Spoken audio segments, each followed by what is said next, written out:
And Peterson foregrounds even this clip, or maybe we're going to hear it, but with this notion that, and it's funny because Peterson comes out swinging, going after Marx before Kyle ever brings it up, which is a classic sort of Peterson move to try to catch his opponent, wrong-footed right from the jump.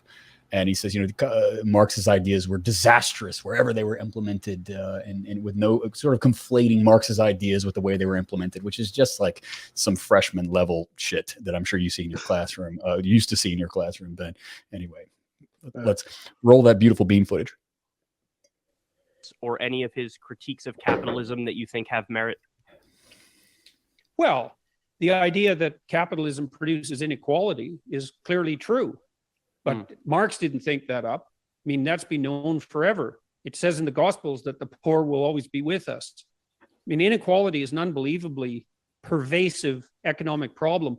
The problem with Marx's critique, and the left-wingers should take this seriously, and I mean seriously, and they don't. So imagine that part of the reason that you're left-wing, I don't mean you specifically, but possibly you, because you're also somewhat higher in compassion, you said, in agreeableness.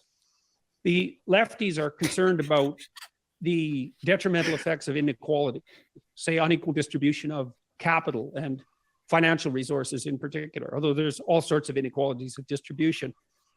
And they are right to be concerned about that, because when equality becomes excessive, it tends to destabilize societies. So we know, for example, that in neighborhoods where movement up the socioeconomic hierarchy is blocked and difficult, and there's quite an extreme range between poor and rich, that young men tend to become violent, because that's one of the ways they can attain status when they can't attain it in a legitimate, let's say, and productive status competition. And so, and every society that's ever existed has had to deal with the potential negative consequences of inequality. So back in Old Testament times, the Hebrews had a jubilee every 7 years. I think it was the jubilee, but it doesn't matter, where debts were erased and forgiven. And the reason for that was that capital, wealth, tends to accumulate in the hands of a smaller and smaller number of people. Now, Marx was right in that diagnosis, although he was not the originator of that idea by any stretch of the imagination. But laying at the feet of capitalism it's preposterous, and it understates the magnitude of the problem. All right, I'm going to do the... if you're concerned about inequality... and Sam Cedar thing. Stop! Okay. Cut that beautiful bean footage. First of all, let's say Dr. Peterson owes the late David Graeber some, I don't know, royalties for that little spiel, because if that's not from Graeber's debt book, what is it, 5,000 years of history, debt, that massive... debt the first 5,000 years, I think. Yeah, that massive doorstop of a book. And it's funny because, I'm actually going to go at Peterson the same reason I went at the late David Graeber, rest in peace, for being insufficiently historical and specific about the birth of capitalism and why exactly capitalism is different. And he's dodging Marx's fundamental critique here. And he's sort of replaying a lot of, Peterson basically just gave like a 14-year-old fedora-wearing neck-bearded kid online on Reddit, that version of like historical materialism without realizing that there's a thing called historical materialism. Basically saying that the wealth in societies are distributed unequal and comprise a very critical component of how those societies are ordered and how they hang together or don't hang together. And he's talking about one specific way that was sort of meant to square that circle with these debt jubilees to try to prevent that kind of inequality from upturning the kind of more communal bonds of those smaller kind of clan networks in those eras. And but he's doing exactly, in my estimation, and to start to gloss over my critique of Graeber, but yeah, we're not talking specifically about capitalism. Marx's insight about capitalism, which is absolutely critical for every leftist to understand. And I don't care if you read any Marx, you don't have to, it's fine. But know this, Marx marveled at capitalism. And in his critique of capitalism was not that it produces inequality. Marx would have never been such an idiot to believe that this was the first political economic system where that happened. Well, actually, I'm just going to put in parenthetically here that not only did Marx not say that capitalism was the only system to produce inequality, but or even there was the first system to produce class inequality, but like the one Marx book that Jordan Peterson is on record as saying that he's read, right, the Communist Manifesto, first line of the first chapter is all hitherto existing history is the history of class struggle, right? And then he starts like laid out all these examples about slaves and masters and and lords and peasants and all this stuff. It's like, yeah, it seems like he's familiar with this fact about history. He's just cribbing off of the first few paragraphs of whatever manifesto section he read in his intro political theory course, because he's a Canadian, so they do still read Marx quite a bit in their undergraduate coursework. But the punchline here is that, I mean, that's well taken. The punchline here is that Marx said that capitalism was unique in one sense, and that it's the first political economic system where that inequality didn't fucking have to exist. Mm-hmm. That's critical. Slave societies. I mean, there's almost a kind of fatalistic way that Marx treats a lot of other political economic systems. In fact, it's got him in a lot of trouble. It's got him called Orientalist in some circles. It's had him sort of, it's had him smeared as a Europeanist, the sort of European chauvinist, Eurocentric, all of these other sort of isms and ists that came up in the 1990s academic, sphere. And they're unfair for a lot of reasons, but Marx believed one thing, that the capitalism produced massive inequality, but it's for the first time in human history, inequality that's absolutely unnecessary, because we now have the means at our disposal and the forms of technology and political economic organization to overcome that inequality. Because there's abundance. There's for the first time, we can have true abundance in a way that would decouple human beings and human labor from the toil that was kind of mandatory in previous political economic systems. That's the real insight here, and Peterson's just completely oblivious to it. But that's not. I mean, Marx's analysis of history is and really specifically of how like different economic systems arise and go away over time, right? Different modes of production. Is that ultimately, what's driving it forward, I mean, in an immediate sense, right? I mean, that's the class struggle, but I mean, like what's ultimately driving it forward is the expansion of the forces of production, of the capacity of a society to produce stuff, right? So in this pre-capitalist class society, maybe in Marx's analysis in like very early classless societies, you're sort of communist by necessity, that you don't have enough to go around to support a class of non-producers. But in pre-capitalist class societies, you do, but only if you're using like really direct crass like extraction, like guys with swords, or putting people in chains or things like that to get them to produce all the time. Like you mentioned, slave systems. I think are like a really vivid example of that is thinking about how slavery worked in the Caribbean, right? That like the French, when they're ruling Saint Domingue, right, would like the business model was just that you would constantly import slaves and they'd die pretty quickly, but like you had plenty more where they came from, because conditions were so bad, and under those circumstances, like I mean, you're really not going to get people to volunteer to do that, right? You're not going to produce all that stuff in an egalitarian way. But yeah, I mean, I'm just saying what you said, and slightly differently, just because I think it's really important. I want to underline it. Like under the whole idea, right, is like, okay, so then as capitalism comes up, then you have you need this different kind of labor force that is mobile, right? It's not attached to a given piece of land, and and so you can move around and make contracts with different employers, but like also there's the soft coercion of economic necessity making you do that, but you can't support yourself otherwise. But capitalism builds up the economic machinery to the extent that we actually could have an egalitarian society without whatever retreating to the forest and and recreating hunter-gatherer bands or something. Like we could have one with consistent with TV and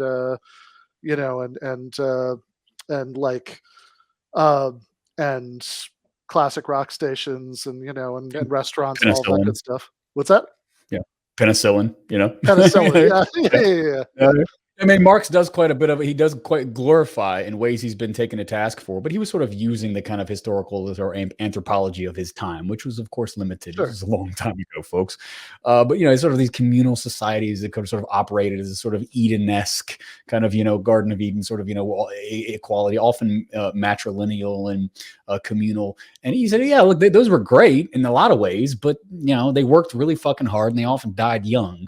And they were also sometimes warlike, and so we now have collective knowledge that circulates, and also sort of a direct relationship not only to production, which is toil that we've seen in past societies, but also sort of the knowledge and the means of production. Workers are doing the work, and they know about the work, and that's something that emerges in a very specific historical moment. We got to talk about, I'm sorry, this nerd shit, this manorial sort of proto-capitalism that emerges in under the English common law system, okay? In the fucking, like 1700s, it depends on who you ask, right? There's furious debate over this. Look up the Brenner debates if you're inclined to dusty books, right? I mean, academics are going at each other's throats. Bob Brenner and the late Ellen Makesons Wood and many other contributors. There's some young guys who are still doing work in the trenches of Marxology on this, and it's interesting, important stuff. I don't mean to knock it, but the gist is that capitalism is not some vague idea that sort of emerged all across the world, and we all just decided that private property and those sort of ownership relations resulting from labor would just prevail. It was a historically, institutionally specific mode of production that emerges when common lands are enclosed, which means that lands that were previously under a more feudal kind of peasant-driven system under English manorial sort of pre-capitalism were enclosed by the crown. And by the emerging kind of bourgeoisie. And this is when you have the emergence of private property, separate from, the kind of lordships and other kind of feudal arrangements. Why do I immediately go back to Bridgerton? This is where I've been at for the past year, Ben, not in dusty books, Bridgerton. But there's no lords and ladies anymore. There are rich land-owning capitalists who now need to hire labor. So for the first time in human history, you had this emergent class of sort of proto-capitalist, capitalist bourgeoisie, as Marx called them, who were champions for a brief moment of the rights of the former peasant class. Why? They didn't want them to be peasants anymore. They didn't want to be bound to the land. They needed them to own nothing but their means of labor. And when you were previously bonded, like bondsmen, really, right? These peasants in various other societies where you couldn't leave. You lived on a farm of some kind, whether it be in Russia, the sort of peasant system there, or various other systems in France. But also too, that meant the lord of the land had a responsibility to keep you alive. There was a sort of mutual arrangement. Capitalism emerges, and suddenly nobody owes you a livelihood anymore. You're on your own, Jack, and you have nothing but your labor power to sell. And that's an incredibly historically specific arrangement that is birthed under very kind of peculiar institutional frameworks, where, like I said, this emerging bourgeois class temporarily has similar interests in terms of the political freedom of the former peasant class. And I know there are a lot of psychologists who are going to take me to task for the way I glossed over a lot of that, but you get the gist. No, is that landing anywhere? Yeah, absolutely. And I think that last point you were making, that this is something like capitalism, this is one of the big themes of Marx's Capital, right? That that capitalism is historically specific, right? That this isn't just sort of how production processes work of their nature or something like that, right? But this is like a really specific arrangement that arose in history at a specific time, and in a specific way we can figure out, and which is important, on the other end, right? Because that means that it that like at least suggests the possibility that it could go away, right? At another time, for for other reasons. Yeah, I have been in Cale's apartment, and he's got a dusty book there called The Brenner Debate. That's just Yep. an anthology of essays about that. Uh, but Shouts out to Cale Brooks for the Brenner debate. Yeah, I mean, and it's like, I mean, if anybody wants to kind of add some complexity to Jordan's sort of, time immemorial. I mean, anytime somebody says this, pulls this time immemorial shit and then quotes from the Gospels, your antenna should immediately go up and you should say, fuck that historical specificity. That's the only takeaway you get from this episode and from the Brenner debate, then you've won.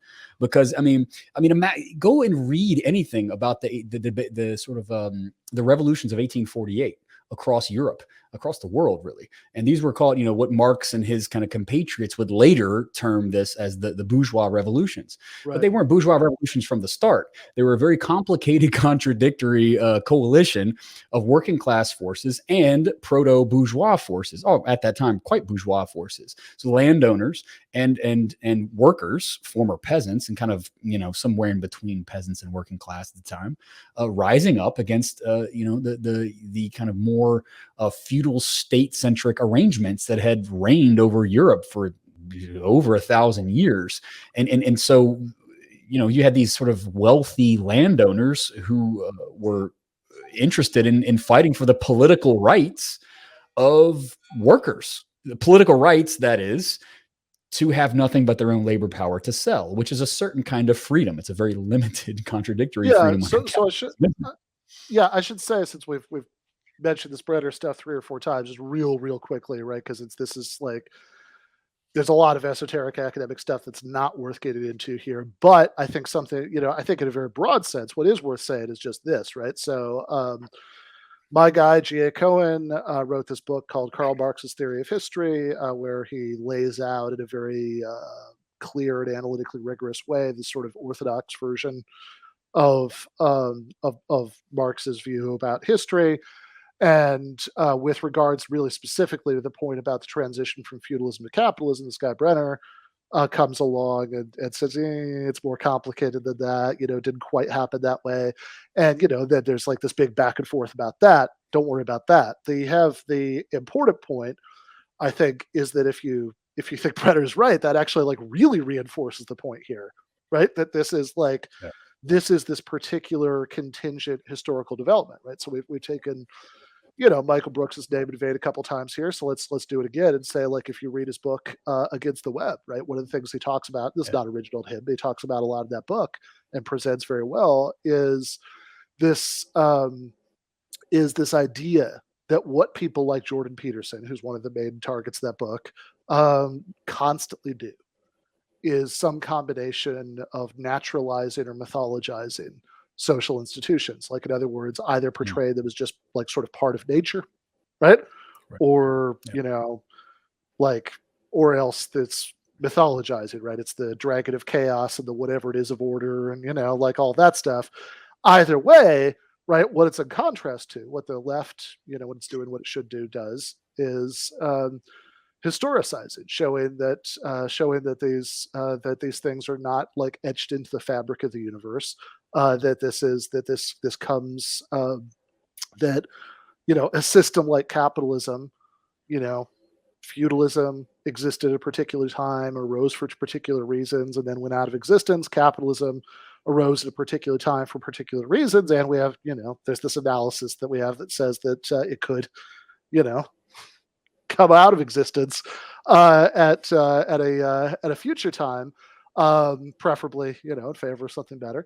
And that's the and I think that what we should watch the next clip after this, but I did just want to say, like, that part that you just highlighted there from what Peterson just said, that he's like quoting, he's doing the time immemorial thing, which is like every like god awful intro to philosophy paper that starts out with since the beginning of time people have argued about that's either that or Merriam-Webster defines, right? Those are the two options for that kind of paper for the opening. But then, like, when he's talking about the Gospels, right, it says the poor will always be with us. Well, I thought we were talking about capitalism, right? Capitalism didn't exist in the first century Roman province of Palestine, right? That's there's some really sloppy historical scholarship that tries to trace the kind of it's the tendency to truck and barter as we see in the Roman markets, and it's like, yeah, that's not capitalism. That's just a sort of market system. There are market systems that exist because they misrecognize the fundamental necessity for the existence of capitalism, which is to have a class of laborers that own nothing and have no means of subsistence except for the ability to sell their labor power. And I don't think that people understand how fresh and new that is. There were obligations that previous ruling classes had to their underclasses. I'm not saying their lives were cushy or that was like a great thing, but capitalism is literally one of the first systems that, no one's going to keep you from dying in a gutter, except for the quasi-socialist state, by the way, because you don't belong to anyone. Right. If your mama doesn't want to pay for your food and your rent, or she can't, you die in a gutter. Previously, if you were bonded to a lord or some other kind of sort of a state-sanctioned landholder, that lord was in some way, at least, obligated to keep you alive in some way. And then again, they also had the power of life or death over you in certain instances. English manorial capitalism, along with English common law, is this people should really study this. I wish it was more accessible. It's this very peculiar, just strange formation that allowed for this a class of free laborers, quote unquote, free, right? It's a contradictory freedom that exists. But anyway, we should move on. And I should say too, actually, this is going to be very relevant. So, because I'm not sure if we're going to watch this part or not, right? But there's a point where, Peterson sort of says, well, there are good things about the Nordics or whatever, and that's like, to go to your point about like, if there's something that's preventing you from dying in the gutter, it's like a social democratic state or whatever incredibly pale shadow of that you have in other places, but really like, yeah, it's extremely pale. Everybody should go watch The Northman. Everybody should watch The Northman. Well, I don't know if it's historically accurate, but one of the most sort of honest way of looking at previous societies. I know Jake's watched the Norseman. The Northman. Nasty, brutish, and short. To quote one of our former political philosopher friends. Yeah, it's good for arguing against the culture argument about the Nordics, at least or it's like in their DNA or something like that they just have a naturally more good egalitarian. Yeah, as Michael, I remember, put it once, like this idea that it's like, Sweden has this like giant welfare state because everybody like went to the same Lutheran church and they just decided to be nice, right? That like. Yeah. Because what actually happened there, this is crucial to the point, right, is that you had incredibly militant industrial unions. It's a place like Sweden, which was actually one of the most unequal societies in Europe at one point, allied to socialist political party that a main one, and but socialist political parties plural, historically, right, that like through like really bitter political struggle at the workplace, like nobody gave them this, right? I mean, like they had to achieve it, but and not necessarily homogenous either. Not necessarily homogenous at all at the outset, right? It was sort of that's a result. The at least perceived homogeneity of those societies is an outcome of the sort of socialist revolutions at the state level. But anyway.